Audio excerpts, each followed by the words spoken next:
আসসালামু আলাইকুম প্রিয় দর্শক। অত্যন্ত আনন্দের সংবাদ, নবম পে স্কেল বাস্তবায়ন হচ্ছে।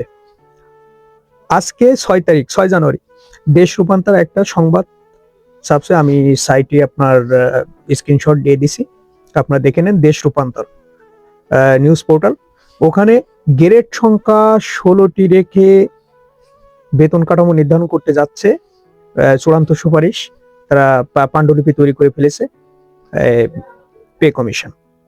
এবং নিম্ন এবং মধ্যম শ্রেণীর যে কর্মচারীরা আছে তাদের বেতন 90% পর্যন্ত বাড়বে এবং তারাই সুফল পাবে বেশি, যেটা আমাদের দীর্ঘদিনের কর্মচারীদের দীর্ঘদিনের চাওয়া ছিল।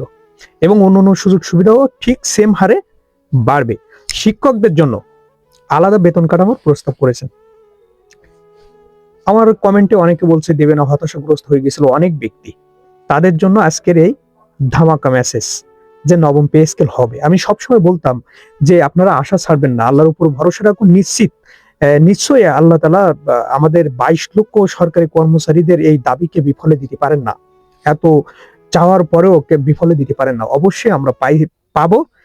এবং আগামী সপ্তাহে এই পাণ্ডুলিপি জমা দেবে অর্থ উপদেষ্টার কাছে।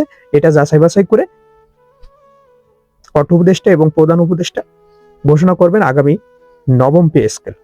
এবং সেখানে থাকছে আমাদের সুযোগ সুবিধা সহ যে দীর্ঘদিনের বৈষম্য ছিল, ওই বৈষম্যহীন বেতন কাঠামো এবং বৈষম্য মুক্ত একটা নবম পে স্কেল ঘোষণা করতে যাচ্ছে, যা বাংলাদেশের ইতিহাসে বিরল ইতিহাস হিসেবে থাকবে জাতির কাছে। আমরা তো এটাই চেয়েছিলাম, তাই না? তো দর্শক ভালো থাকবেন এবং কমেন্টে জানাবেন এবং এই ভিডিওটি শেয়ার করে সবাইকে দেখার সুযোগ করে দেবেন। কোনো কিছু জানার থাকলে সেটাও কমেন্টে জানতে পারেন, আপনারা চাইতে পারেন। আর ভিডিওটি ভালো লাগলে অবশ্যই সাবস্ক্রাইব করে আমাদের সাথে থাকবেন। নবম পে স্কেল কিন্তু হবে, হয় একদিন আগে না একদিন পরে, নবম পে স্কেলই হবে। আমাদের চাওয়া অবশ্যই পূরণ হবে ইনশাআল্লাহ। আসসালামু আলাইকুম, ভালো থাকবেন।